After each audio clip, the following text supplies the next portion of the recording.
We recently asked the 50 best teachers in America to help us rank the greatest tips in the history of Golf Digest.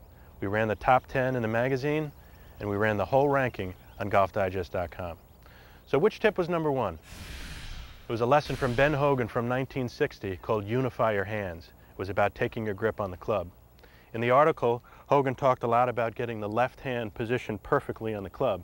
He also talked a little bit about the right hand, mainly gripping in the fingers and getting the grip across the base of the first knuckles here. Now, if you look in Hogan's famous book, 5 Lessons, he's got some more great pointers about positioning the right hand on the club. One thing that he talks about is the connection between the thumb and the top part of the hand here. He said he wanted those fused together as if they were Siamese twins. He didn't want any gapping or separation between these two parts. Another thing that he talked about is pressuring against the back of the shaft with this big knuckle on the right hand.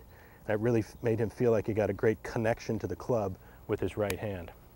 And another interesting point is this idea of pinch pressure between the right forefinger and the thumb. You can create a tremendous amount of pressure pinching these together. Hogan said it's great for everyday things like picking up a coffee cup or turning a doorknob, but it's an absolute killer in the golf swing because it sends tension up the outside of the arm, into the shoulder, and into the upper body. Now, Hogan said a great way to keep tabs on how you're doing with this pinch pressure is to flare your forefinger and thumb off the shaft and go ahead and make practice swings like this. It'll really give you that feeling of having a unified grip with your two hands together. He had that great phrase in 5 Lessons, the idea of having one corporate hand on the club.